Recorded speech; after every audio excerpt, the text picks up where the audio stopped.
कठिन साधना संयम तप में बीती भरी जवानी है। विद्याधर से विद्यासागर तक की अमर कहानी है। गुरुदेव, आप सबको पता है कि शरद पूर्णिमा में रात को 11:50 पर गुरुदेव का जन्म हुआ।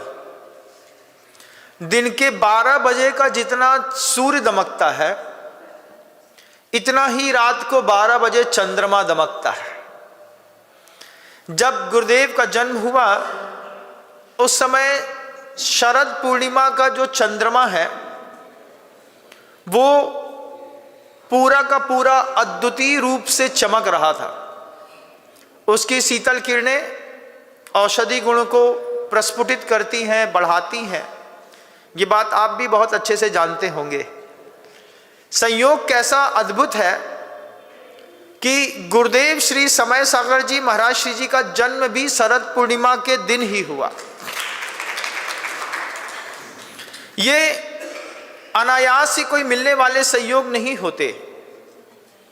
जब गुरु जी का जन्म हुआ, छोटे से बालक का नाम रखा है विद्याधर, और विद्याधर के पीछे के नाम का उद्देश्य मात्र वही था कि विद्यासागर जी महाराज श्री जी का एक नाम हमारे बच्चे को भी मिले, तो आगे का विद्या शब्द तो रख लिया, सागर ना रख करके माँ श्रीमती ने नाम धर शब्द को जोड़ करके विद्याधर कर दिया।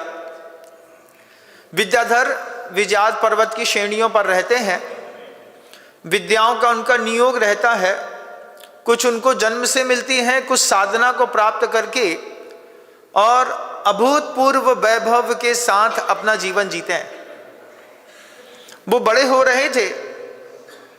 बड़े होते होते माँ की बड़ी जवाबदारी होती है। जब आपके घर का बच्चा 6 महीने का हो गया होगा, आपने अपने बच्चे को दूध पिलाते होंगे। जब ऊपर का माँ दूध देती है, बच्चा आनाकानी करता है, तो आप क्या करते हैं बताइएगा? दूध में थोड़ी सी चाय मिला देते होंगे, मिला देते हैं कि नहीं? बच्चा को दूध पिलाने के लिए आपने बच्चे के दूध में चाय मिलाई ना? ये मिलावट माने की, लेकिन मां श्रीमती ने कभी मिलावट नहीं की।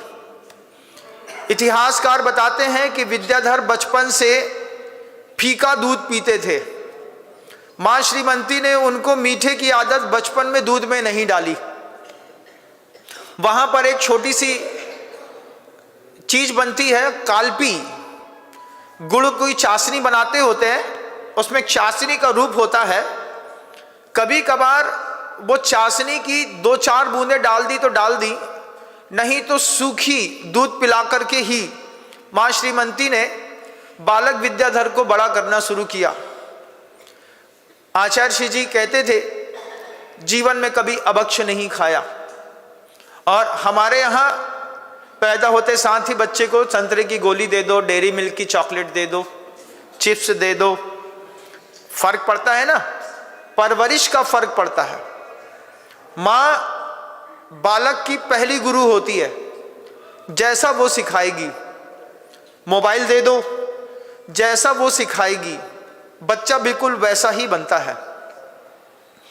बड़े होने लगे, बड़े होने के साथ साथ स्कूल में जाना प्रारंभ हुआ। तो 4थी क्लास में जब गुरुदेव पहुंचे, 4थी क्लास में मल्लप्पा जी ने घर के बच्चों को टारगेट दिया कि जो भक्तांबर स्तोत्र याद करके सुनाएगा उसको पैसे मिलेंगे। आपके यहां बच्चे को पैसे किस बात पर मिलते हैं? एक बार देखिएगा परवरिश के क्या तरीके हैं। बच्चे को कभी आपने जीवन में अपने बच्चे से ये नहीं कहा होगा कि बेटा इष्टोपदेश की 50 कारिकाएं हैं, इसको 15 दिन में याद करके सुनाओ, 5100 रुपए मिलेगा। आपका ही बच्चा है, आपको आपके बच्चे के साथ रहना है। आप अपने बच्चे को सुविधा दे रहे हैं लेकिन धर्म नहीं दे रहे। यही बच्चा आगे बड़ा होगा सुविधा को चाहेगा, धर्म को छोड़ देगा, उसका खामियाजा आपको भी भुगतना पड़ेगा। जब बच्चा कहेगा हमको पिताजी के साथ नहीं रहना, शादी होने के बाद सबसे बड़ी प्रॉब्लम क्या है, पता नहीं बहू हमारे साथ रही कि नहीं रही। लेकिन मल्लप्पा जी ने वो कमाल किया कि चौथी क्लास में गुरुदेव विद्याधर के रूप में जब पढ़ रहे थे, चौथी क्लास में मल्लप्पा जी ने पैसे का लोभ दे करके और घर के सारे बच्चों को धर्म दिया।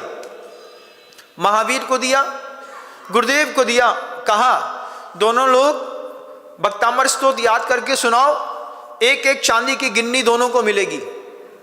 और चांदी की गिन्नी दिखाई, मोटी सी गिन्नी दिखा दी उस समय की, और कहा दोनों को एक एक मिलेगी, बस याद करके दिखाओ। और गुरुदेव ने चौथी क्लास में शुद्ध उच्चारण के साथ भक्तामृत स्तोत्र का पाठ याद करके मल्लप्पा जी को सुना दिया। आज आपसे आपके बच्चे से पूछे 24 तीर्थंकरों के नाम, तो कितने बच्चों को याद होगा?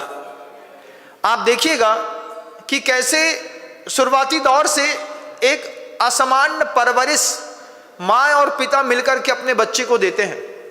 कैसे एक बच्चा डिजाइन किया जाता है, कैसे बच्चे को कस्टमाइज किया जाता है, किस तरीके से बच्चे को ऊपर के संस्कार के लिए माहौल बनाया जाता है, आपने कभी नहीं बनाया होगा। हम जबलपुर में थे बंधुओं, जबलपुर में गढ़ा में एक परिवार रहता है। उस परिवार की 3 बेटियां थीं, 3 बेटी के बाद एक पुत्र हुआ।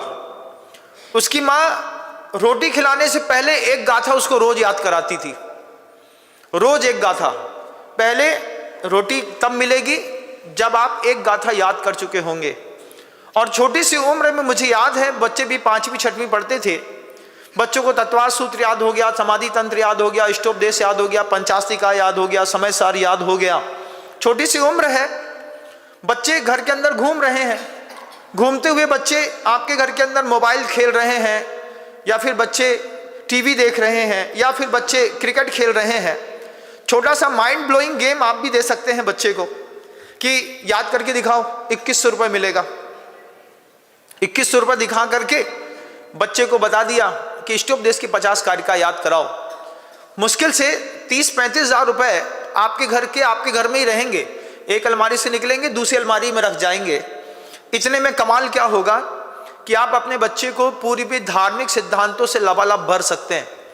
आप ऐसा कर सकते हैं, लेकिन आप ऐसा करते नहीं हैं। आप ऐसा अपने बच्चे को दे सकते हैं कि नहीं? क्या दिक्कत है? घर के अंदर 11,000 रुपये दे दिए, बताया कि 11,000 रुपये तुम्हारे होंगे, बस इतना सा याद, तत्वार सूत्र याद करके दिखाओ। और उम्र छोटी, 4वीं 5वीं 6वीं 7वीं 8वीं क्लास की उम्र में अगर माता पिता अपने बच्चों को इस तरीके का कोई संवाद बीच में करते हैं, वे बच्चे उस संवाद की पूर्ति के लिए या तो आपसे पूछेंगे, या तो वे पाठशाला जाएंगे।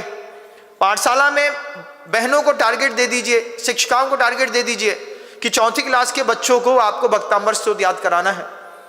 इससे बच्चों के अंदर धार्मिक संस्कार कितना जबरदस्त पड़ेगा। जय जिनेंद्र, अगर आपको मेरी वीडियो अच्छी लगती है तो प्लीज़ मेरे चैनल को सब्सक्राइब करिए, लाइक करिए, शेयर करिए। इसी तरह से अपना प्यार मुझे देते रहिए।